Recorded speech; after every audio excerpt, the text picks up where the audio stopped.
Bueno, estimados estudiantes, pasamos entonces ahora a la clase de embriología 3 y en esta clase vamos a seguir entonces con los eventos que veíamos en la presentación anterior. Lo que va a corresponder entonces a esta nueva presentación hace referencia a los eventos que ocurren durante la segunda semana del desarrollo y la tercera semana del desarrollo. Como habíamos visto en el término de la clase anterior, teníamos entonces la formación de esta estructura, que si ustedes entonces se acuerdan, se llama blastocisto expandido y se llama expandido porque perdió su zona pelúcida. Por lo tanto, al perder su zona pelúcida ya es una estructura más ovalada y tiene la capacidad de adherirse, de pegarse al endometrio, y eso quiere decir se implanta. Se implanta, como bien dice acá, al endometrio, y eso implica que es la capa más interna del útero. Si recordamos cuáles son los componentes de este blastocisto expandido, tenemos acá al embrioblasto o macizo celular interno, del cual se formará el embrión, como dice su nombre, y los anexos embrionarios. En este sector vamos a tener al trofoblasto, del cual se originará la placenta, y la cavidad que se formó entre esos dos componentes, cierto, que queda acá en el centro, es por lo tanto el blastocele. Hacia acá tenemos el endometrio, que es la capa más interna del útero y que va a estar conformada, ustedes ya deben saber, células juntas, una al lado de la otra, con poca matriz extracelular, epitelio de revestimiento. Ese epitelio se invagina y tiene esta forma de tubos, lo mismo acá. Lo que estoy viendo ahí es un epitelio glandular. Todo esto es el tejido conectivo y fíjense, presencia de vasos sanguíneos. Vamos a ver que esos vasos sanguíneos y las glándulas que voy a ver en el tejido conectivo del endometrio van a ser importantes en las primeras etapas para el desarrollo de este embrión. ¿Qué es lo que vamos a ver hoy día? ¿Cierto? Los eventos que ocurren durante la segunda semana del desarrollo, que corresponden a específicamente la implantación. Factores que son propios del endometrio, donde se va a implantar, factores propios del embrión y las etapas. Y lo que hace referencia a la tercera semana del desarrollo, el evento que ocurre acá es lo que llamamos gastrulación y que se da a partir de diferentes movimientos morfogenéticos. Si repasamos entonces, veíamos que para el inicio de todo este proceso es necesaria la fecundación y que ustedes ya saben que ocurre en una parte específica de la tuba uterina. ¿Cuál es? Contesten ustedes. Después tenemos entonces que el cigoto que se formó acá como proceso de la fecundación sigue una serie de divisiones. Indique entonces las características de esas divisiones en la especie humana y que llegamos a una estructura que llamamos mórula. Esa mórula sufre un evento bastante importante, ya que ustedes me deben señalar, y después de ese evento importante formamos el blastocisto. Y ese blastocisto pierde la zona pelúcida, ¿cierto? Y puede comenzar este gran evento que corresponde a la implantación. La implantación ocurre desde el día 6 al 13 en entonces la edad de este blastocisto expandido.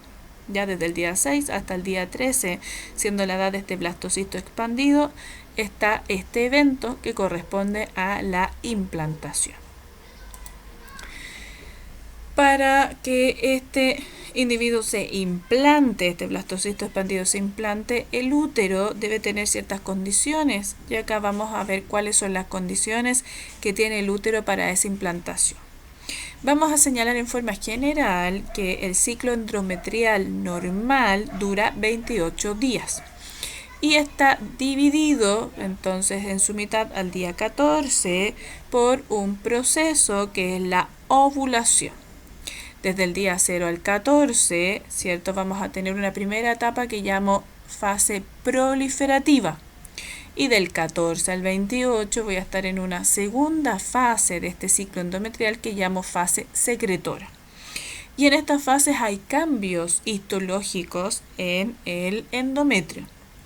Lo que veo acá ya son las glándulas endometriales o glándulas uterinas también llamadas. ¿Ya?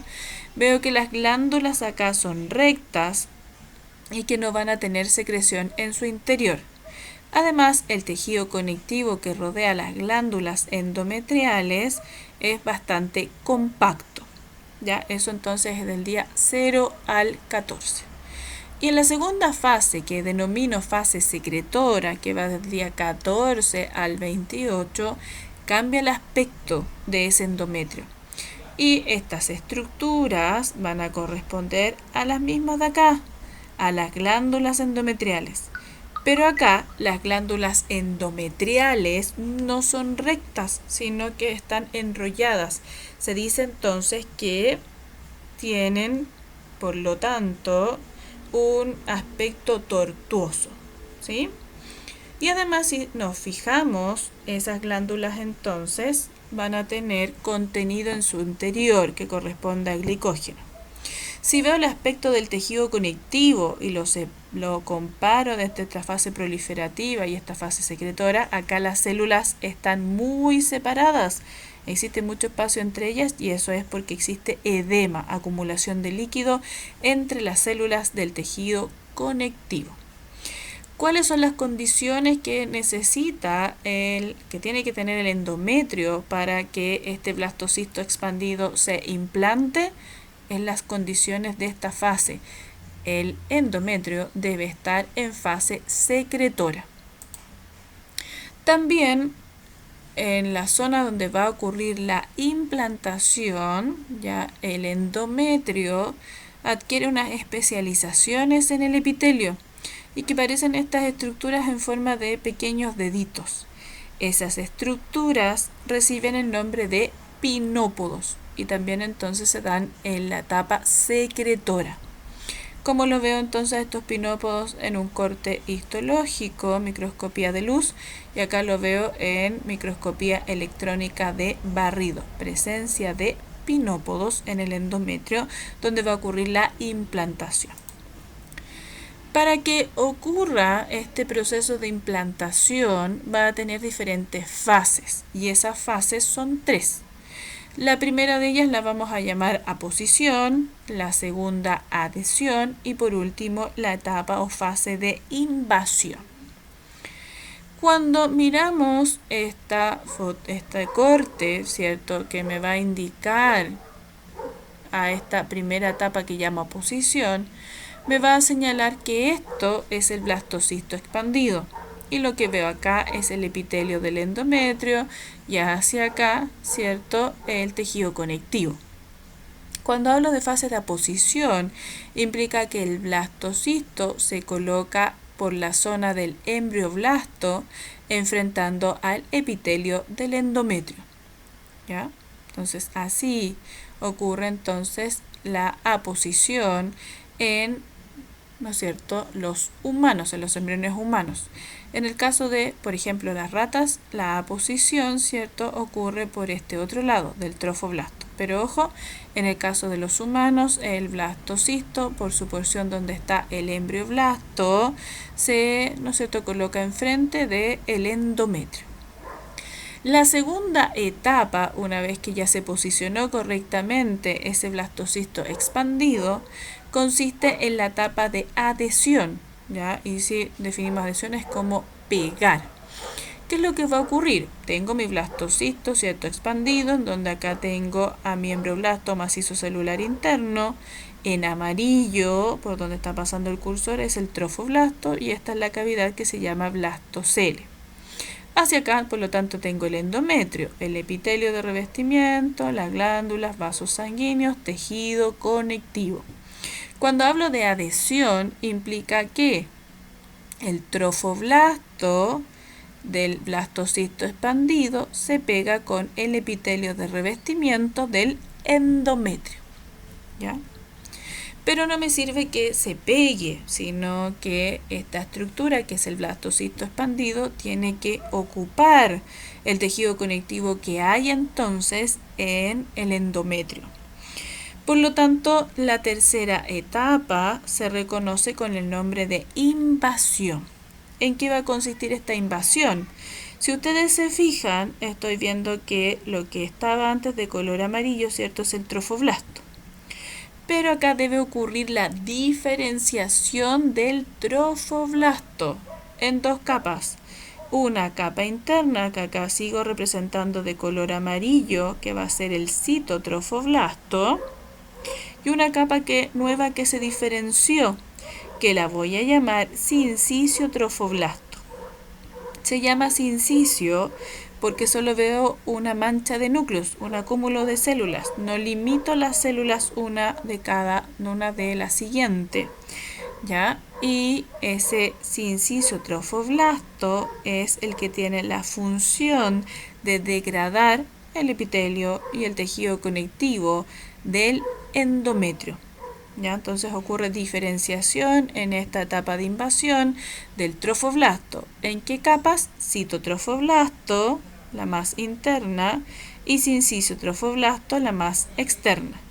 Si nos fijamos también acá, el embrioblasto también ya se va a diferenciar en dos capas, que las vamos a ver a continuación. Si seguimos con esta implantación, el útero entonces debe estar receptivo a que ocurra este evento, que es la implantación. Y hablamos de receptividad uterina, que es la capacidad que desarrolla el endometrio para la implantación del blastocisto expandido, expresando diversas moléculas que servirán de señales al embrión. Pero la implantación no ocurre durante toda la fase secretora del ciclo endometrial, sino que ocurre en días bastante acotados. Por lo tanto, la ventana de implantación corresponde al periodo limitado de tiempo en el cual el endometrio se transforma en receptivo. Y este se inicia el día 20 y termina el día 24 del ciclo, ¿no es cierto?, de endometrial normal, de un ciclo de 28 días. Por lo tanto, es bastante breve esa ventana de implantación. Entonces va desde el día 20 al día 24 de un ciclo normal de 28 días. Y nos vamos a fijar qué es lo que va ocurriendo con este blastocisto que se está implantando. Por lo tanto, inicialmente tenemos a el blastocisto, ya que se invadió, ¿cierto?, parte del epitelio del endometrio. Acá está con este color claro, indicado con el número 1, el epitelio del endometrio. Lo verde no es nada más que el tejido conectivo del endometrio. ¿Qué tuvo que pasar para que ocurriera esta etapa de invasión? El trofoblasto se diferenció en dos capas. La más interna, en donde puedo ver los límites celulares, la voy a llamar citotrofoblasto. Y aquella más externa, que veo solo los núcleos y no los límites celulares, la voy a llamar sincicio-trofoblasto. Ya habíamos dicho que el que invade finalmente es el sincicio trofoblasto, porque va a tener enzimas que me van a degradar el epitelio y el tejido conectivo del endometrio. Mientras que el citotrofoblasto, su función es generar al sincicio-trofoblasto.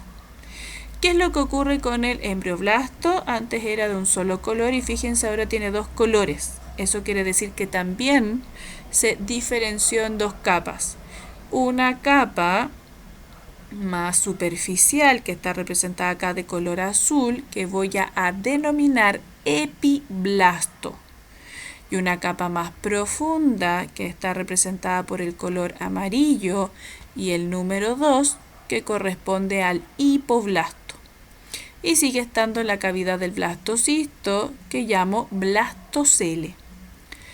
Pasamos, ¿no es cierto?, al siguiente estadio, y fíjense que este blastocisto cada vez está invadiendo más el tejido conectivo del endometrio.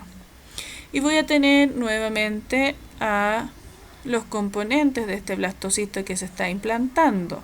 En color verde oscuro y con límites celulares, el citotrofoblasto. En color verde claro y solo con los núcleos, el sincisotrofoblasto. La cavidad, ¿cierto?, que llamo blastocele. Pero fíjense ahora, ya tengo, como en la visión anterior tenía las dos capas del embrión, en amarillo tengo al hipoblasto, en azul al epiblasto, pero fíjense que se formó una cavidad que antes no existía. Esa cavidad va a corresponder al primer anexo embrionario que voy a llamar amnios o cavidad amniótica. ¿Ya? Como ustedes deben saber, ahí va a estar lleno de líquido amniótico en donde el embrión y posteriormente feto se va a desarrollar. Si seguimos avanzando, fíjense que ya está degradado casi todo el epitelio y fíjense también que este blastocisto está inmerso ya casi completo en el tejido conectivo del endometrio. ¿Qué es lo que logro visualizar? Nuevamente, la diferenciación del trofoblasto. Fíjense acá de color verde oscuro, límites celulares, el citotrofoblasto.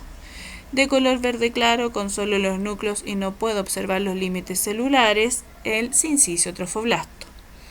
Mi embrión con dos capas, sigue teniendo dos capas, de color azul el epiblasto, de color amarillo el hipoblasto y la cavidad, por lo tanto, que es el primer anexo embrionario, la llamo amnios o cavidad amniótica. La cavidad, ¿no es cierto?, que está debajo del hipoblasto sigue siendo el blastocele. Cada vez más este blastocisto que se está implantando va a llegar más cerca de estas estructuras de color rojo, que van a ser los vasos sanguíneos del endometrio, es decir, son vasos sanguíneos maternos. ¿Qué es lo que ocurre a continuación? Vamos a ver que ya el blastocisto ingresó por completo al tejido conectivo del endometrio. Y voy a tener nuevamente los componentes que he visto ya anteriormente. En color verde oscuro y con límites celulares definidos, el citotrofoblasto. De color verde claro, solo con los núcleos, estoy viendo el sincisotrofoblasto. Distinto a lo que veía antes, ahora veo espacios. ¿Ya? Esos espacios son las lagunas del sincisotrofoblasto. ¿Ya? ¿Qué va a pasar con esas lagunas? Posteriormente se van a llenar de sangre materna, de los vasos sanguíneos que hay acá en el tejido conectivo del endometrio. Si veo acá mi embrión, nuevamente, mi embrión formado por dos capas, una capa superior más superficial que llamo epiblasto y una capa más profunda interna que llamo hipoblasto.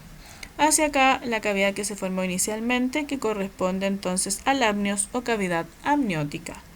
Y fíjense, algo acá está indicando el número 11. Las células del hipoblasto comienzan a migrar. ¿Migrar hacia dónde? Hacia lo que va a ser, o lo que es entonces, el blastocele.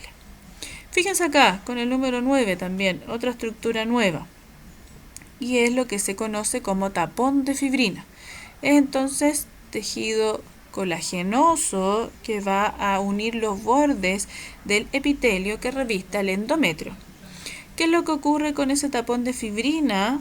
Ya en algunas ocasiones ese tapón de fibrina se suelta y produce una pequeña hemorragia y le da a entender a la mujer que ocurrió una menstruación, pero es errónea ya que solo ocurre el desprendimiento de esta estructura de colágeno y si está embarazada. Fíjense que está ocurriendo entonces ahí la implantación de esta estructura que ya llamo blastocisto, ¿sí? Seguimos avanzando, tenemos nuevamente ahí nuestro tapón de fibrina que nos ha salido, ¿ya? Y tiene que volver a llegar a regenerar el epitelio revestimiento del endometrio. En el caso de este, ¿no es cierto?, blastocisto, voy a tener que en color verde oscuro con límites celulares, voy a tener el citotrofoblasto de color verde claro, ya solo con los núcleos, el sincisotrofoblasto. Habíamos dicho que estas estructuras que aparecen en el sinciso trofoblasto son las lagunas del sinciso trofoblasto, que cuando se llenan de sangre materna la llamo lagunas sanguíneas, se están llenando de sangre materna.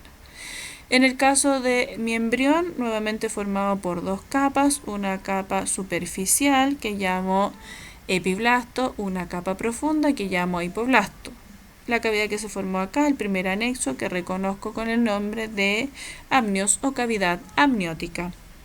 ¿Qué es lo que ocurre con las células del hipoblasto? Comienzan a revestir por completo a lo que anteriormente era el blastocele. ¿Ya? Si seguimos avanzando, nos vamos a dar cuenta que tenemos prácticamente elementos nuevos. Reconozco de lo anterior lo verde de color oscuro con límites celulares, el citotrofoblasto. De color verde claro solo con núcleos, vamos a reconocer el sinciso trofoblasto. Y si ustedes se dan cuenta, cada vez más aparecen más lagunas del sinciso trofoblasto que van a ser llenadas por sangre de los vasos sanguíneos del endometrio. Lagunas entonces sanguíneas del sinciso trofoblasto.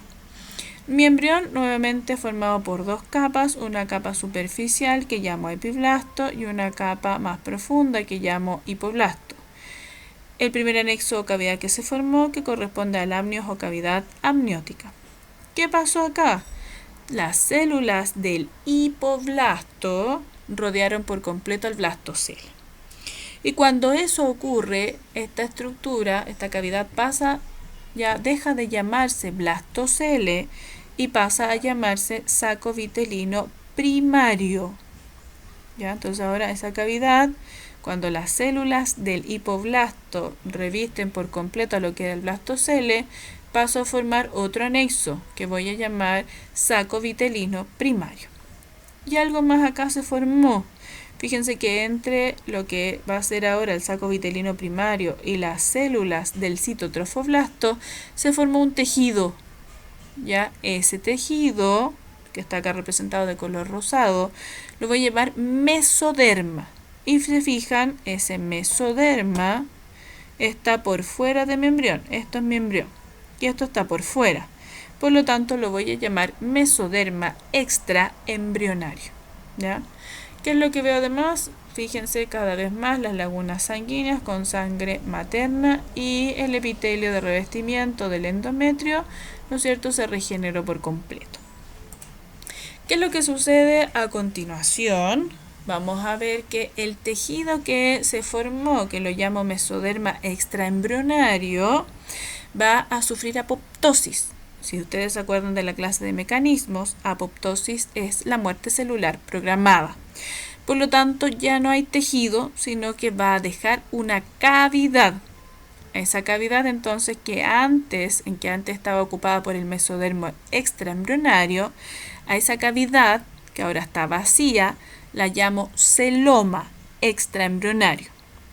¿Ya?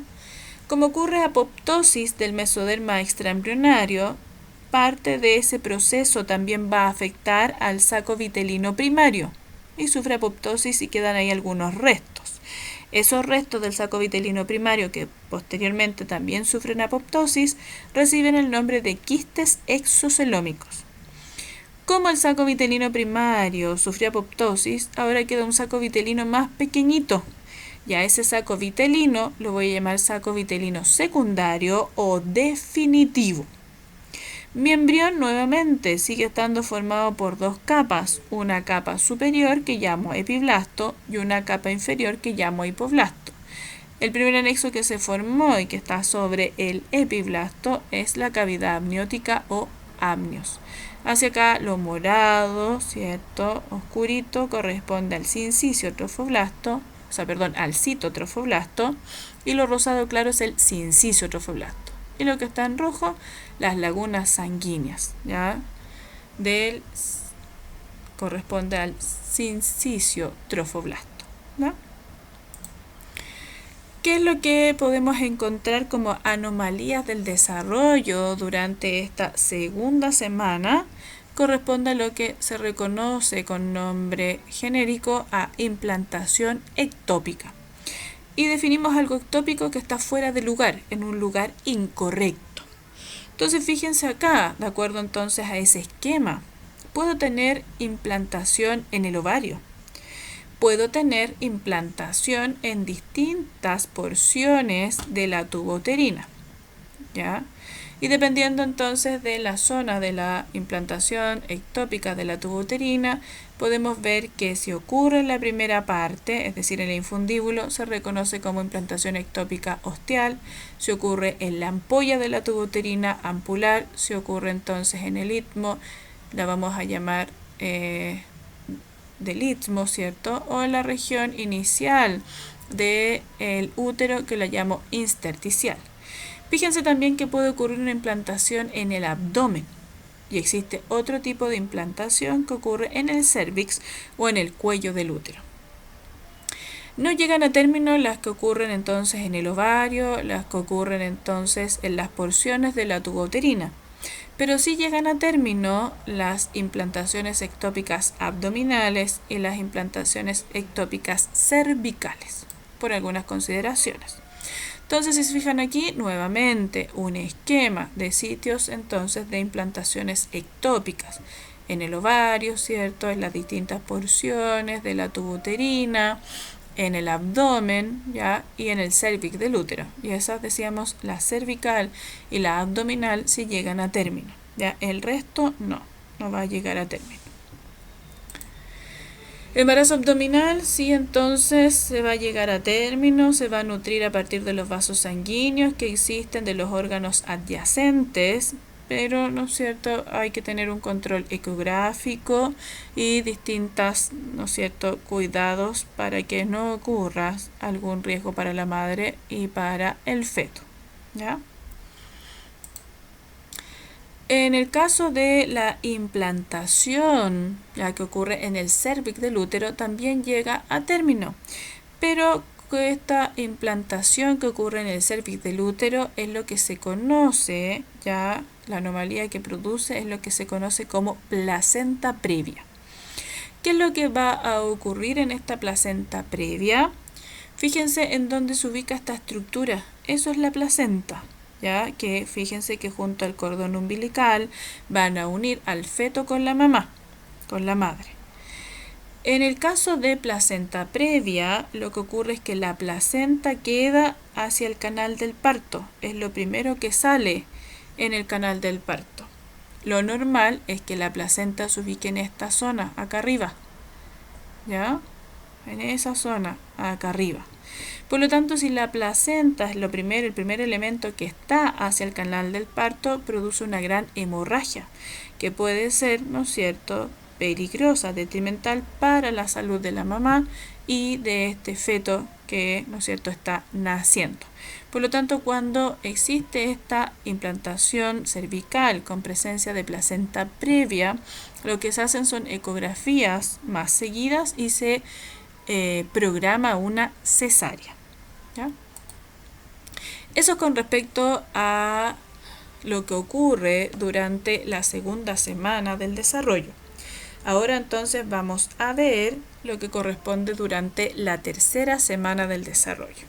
Y como ustedes ven ahí, el evento principal que ocurre durante esa tercera semana es lo que reconocemos como gastrulación. También, si se acuerdan de las clases de mecanismos del desarrollo, ya habíamos definido que la gastrulación es el evento por el cual pasamos de un embrión de 2 capas, es decir, bilaminar, a un embrión de 3 capas, un embrión trilaminar. Entonces, cuando tenemos este embrión que veo acá en este esquema, solo tiene 2 capas. Y fíjense que esas capas acá van a estar representadas por el color rojo, ¿cierto? La capa superficial que va a ser el epiblasto y la capa más profunda que corresponde al hipoblasto. Vamos a ver que por sobre el hipoblasto va a estar el anexo que corresponde entonces a la cavidad amniótica y por debajo del hipoblasto va a estar el otro anexo que corresponde en esta fecha al saco vitelino secundario o definitivo. La primera señal de que está ocurriendo este proceso de gastrulación corresponde a la formación de una línea en el epiblasto. Y a esa línea la llamo línea primitiva. ¿Ya? Voy a ver que esa línea primitiva, si lo veo en este esquema inferior de la derecha, esa línea primitiva, como ya habíamos dicho recién, está en el epiblasto. Y si veo, está en la porción caudal del epiblasto, hacia la cola. Hacia acá la región cefálica, por donde va a estar la boca. Y fíjense, membrana bucofaringea. Acuérdense que hay dos membranas, la bucofaringea y la cloacal. Y ambas van a sufrir en algún momento apoptosis, muerte celular programada. Por lo tanto, la aparición de esa línea primitiva en el polo caudal del epiblasto me indica que este embrión está en el proceso de gastrulación. Esa línea primitiva no se extiende por todo el epiblasto, sino que tiene una zona donde termina y que llamo entonces con el nombre de nodo primitivo. ¿Ya? ¿Qué es lo que va a suceder a partir de esta línea primitiva? Por ahí entonces van a ingresar las células que me van a permitir pasar de un embrión de 2 capas bilaminar a un embrión de 3 capas, es decir, un embrión trilaminar. Todo este proceso que llamo gastrulación se da a partir de distintos movimientos que voy a llamar movimientos morfogenéticos, y son los movimientos que sufren las células que están formando las capas de este individuo. Los movimientos morfogenéticos son 5 y los vamos a llamar convergencia, invaginación, divergencia, epibolía y elongación. Cuando hablamos de este primer movimiento, que corresponde al movimiento de convergencia, vamos a señalar que corresponde a que el movimiento en que las células del epiblasto se mueven hacia la línea primitiva. ¿Ya? Entonces convergen hacia la línea primitiva. Pero estas células no se quedan en la línea primitiva, sino que deben ingresar por la línea primitiva. Y el movimiento que me permite que las células del epiblasto ingresen por la línea primitiva es el movimiento de invaginación. Posteriormente, las células que ingresaron por la línea primitiva deben comenzar a desplazarse hacia los lados, hacia cefálico y caudal. Y ese movimiento recibe el nombre de divergencia. Existe otro tipo de movimiento que reconozco con el nombre de epibolía. Y en el movimiento de epibolía, las células forman capas o estratos. Por ejemplo, recuerden cuando hablo de un epitelio estratificado, que va a tener 2 o más capas. A partir de este movimiento que es la epibolía, voy entonces formando capas o estratos. Y el último movimiento es la elongación, en donde las células ya van a ir a cubrir aquellos lugares que no fueron cubiertos por el movimiento de divergencia hacia los lados, o si faltan células hacia cefálico caudal, también entonces ocurre este movimiento de elongación. ¿No? Si vemos un esquema que me va a indicar y me va a estar reforzando los movimientos morfogenéticos que ocurren en este proceso de gastrulación, ¿ya? Vamos a ver que tengo acá esta capa verde que corresponde al epiblasto. Tengo acá mi capa más profunda que está representando al hipoblasto. Y esta zona es la línea primitiva. Entonces recuerden que por la línea primitiva van a ingresar las células del epiblasto para formar ahora un embrión de 3 capas. Lo primero que debe ocurrir es que las células del epiblasto converjan. Y ese movimiento de convergencia va a estar indicado por estas 2 primeras flechas a cada lado, estas 2 primeras flechas rojas. Pero las células que convergieron hacia la línea primitiva ahora tienen que ingresar por ella. Ingresan entonces estas células y ese movimiento que llamo invaginación está representado por estas dos flechas de color rojo. Si nos damos cuenta, las células que están formando el epiblasto son células cilíndricas, que a medida que van ingresando, se van invaginando por la línea primitiva, cambian de forma y ahora tienen una base más redondeada. Y esas células se llaman células en botella, por la forma que tienen. Una vez que las células ingresan, deben diverger, ¿cierto?, hacia los lados, hacia cefálico caudal. Esa divergencia está representada por esta flecha azul y por esa flecha azul. Me va a indicar que las células ahora cambian de forma y parecen fibroblastos o células estrelladas, por lo tanto células mesenquimáticas. Una vez que estas células sufren el movimiento de divergencia, pueden formar capas o estratos, como lo estoy viendo ahí o acá. ¿A través de qué movimiento? Del movimiento de epibolía. Y posteriormente decíamos que donde falten las células que migraron por la línea primitiva van a tener que elongarse, ¿ya? ¿Qué es lo que va a pasar con estas células? La mayoría de las células que, ¿no es cierto?, ingresaron por la línea primitiva, que eran del epiblasto, quedan acá al medio, formando ahora esta capa que antes no existía. Pero algunas de las células del epiblasto se mezclan acá con las células del hipoblasto y ahí formamos la capa más interna del embrión. Por lo tanto, cuando todo este proceso ocurre, el proceso de gastrulación, vamos a ver que existe, por lo tanto, una capa más externa que ahora voy a llamar ectodermo. La capa media que se formó la voy a llamar mesodermo y la capa que corresponde al hipoblasto, con células que vinieron del epiblasto, la voy a llamar endoderma. ¿Ya? Por lo tanto, ahí tengo las distintas hojas que se formaron, un ectodermo en la región superficial, un mesodermo en la región media y un endodermo en la región interna. Si veo acá nuevamente un esquema, estoy viendo que todo esto ahora es mi embrión, un embrión de 3 capas. En este caso, el ectodermo está representado acá por el color rosado, siendo indicado por la letra A. De color azul y representado por la letra B, el mesodermo, y de color amarillo, representado por la letra C, el endodermo. Cavidad amniótica o amnios, saco vitelino secundario o definitivo. ¿Sí? Y vamos a ver que ya acá había antes un tejido que denominé anteriormente mesoderma extraembrionario, pero sufrió apoptosis y deja el espacio.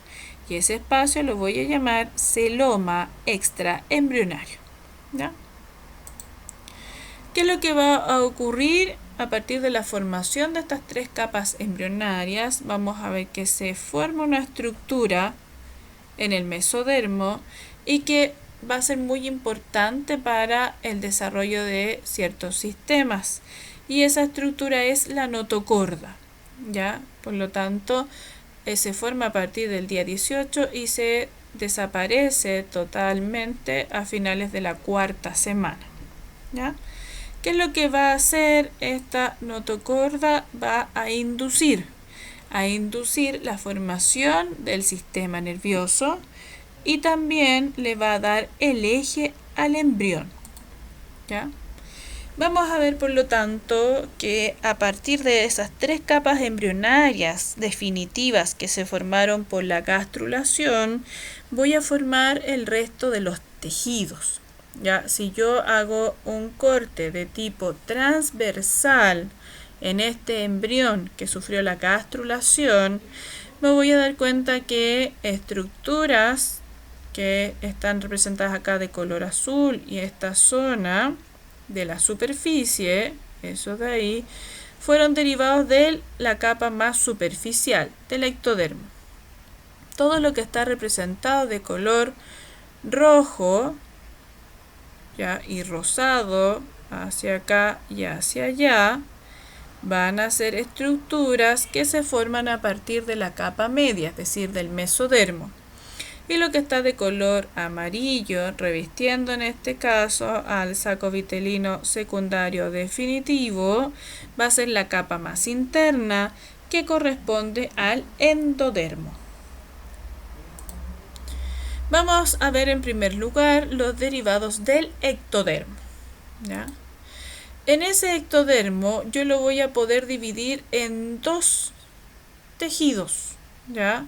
Un ectodermo que va a quedar en la superficie del embrión y un ectodermo que va a originar el sistema nervioso y por eso lo llamo neuroectodermo.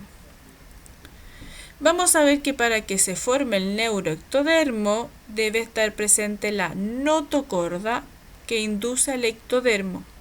Y una vez inducido ese ectodermo por la notocorda, va a formar este tejido especial que llamo neuroectodermo.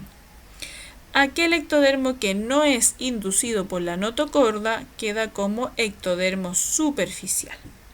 ¿Qué se va a formar a partir del ectodermo superficial? Como ustedes ven ahí, la epidermis, es decir, la capa superficial de la piel y todos los anexos que estén relacionados con ella, como pelo, uñas, glándulas sudoríparas, sebáceas, salivales, mamarias, el epitelio de la cavidad oral, del conducto auditivo externo, de la foseta anal.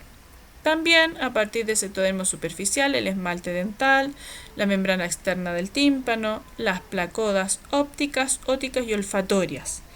Cuando hablo del término de placoda, hace referencia a engrosamiento de ectodermo de superficie, en donde se van a desarrollar órganos de los sentidos, ópticas, ojo, óticas, oído, olfatoria, el olfato. Y una parte de la hipófisis que es la adenohipófisis. En cambio, aquel ectodermo que fue inducido por la notocorda para formar tejido nervioso va a formar los hemisferios cerebrales, el tálamo, el cerebro medio, cerebelo, puente, la médula y la neurohipófisis, además de la médula espinal. ¿Ya? Eso es con respecto al ectodermo. Vamos a ver que el mesodermo son todas estas estructuras representadas por color rojo y rosado. La primera porción que va a derivar del mesodermo es esta estructura redonda, que fue la inductora para formación del sistema nervioso. Y eso es la notocorda. Ahí está. Y la notocorda, decíamos que la otra función, además de ser el inductor del sistema nervioso, le da el eje al embrión. Y como le da el eje, la notocorda también recibe el nombre de mesodermo axial. Hacia los lados, vamos a ver que existen estas porciones grandes que van a estar al lado de la notocorda o al lado del eje. Esa zona se llama mesodermo paraaxial, al lado del eje. Y también se conoce con el nombre de mesoderma somítico, porque va a formar a los somitos. Recuerden que en etapas iniciales del desarrollo embrionario aparecen estas estructuras que denominamos somitos. Y esos somitos, como también ya les dije en una clase anterior, van a formar distintos tejidos. Acuérdense cuáles eran. Después tenemos otra división del mesodermo que está representado por este color más oscuro y que corresponde al mesodermo intermedio. ¿Qué deriva de ese mesodermo intermedio? El sistema renal y reproductor. Y lo otro que veo de ese mesoderma es lo que reconozco como en conjunto acá y en conjunto acá, mesodermo lateral y que tiene dos hojas. Un mesodermo lateral somático y un mesodermo lateral esplácnico. ¿Ya? Esplácnico pegado entonces a el órgano, a la víscera. Y acá somático pegado a la pared corporal. Y entre ambas hojas del mesodermo, mesodermo somático y mesodermo esplácnico, lo mismo acá, entre el mesodermo somático y el esplácnico, el espacio que está acá lo voy a llamar celoma intraembrionario. ¿Ya? Entonces, es lo que voy a poder definir de esta capa media que corresponde entonces al mesodermo. Si vemos entonces el mesodermo, les decía que existe una división que llamo axial porque le da el eje, reconocida como la notocorda. ¿Dónde queda? formando lo que son los núcleos pulposos de los discos intervertebrales. Mesodermo paraxial, o también llamado somítico, que origina entonces a los somitos. Y ahí era la pregunta, ¿qué porciones tenían esos somitos? El esclerótomo, que originará las vértebras y costillas. El miótomo, que origina el músculo de la zona donde se encuentra. Y el dermátomo, que va a originar la segunda capa de la piel, la dermis. Ya dijimos que existía otra porción pequeña que llamo mesodermo intermedio y que de él se va a formar el sistema urogenital.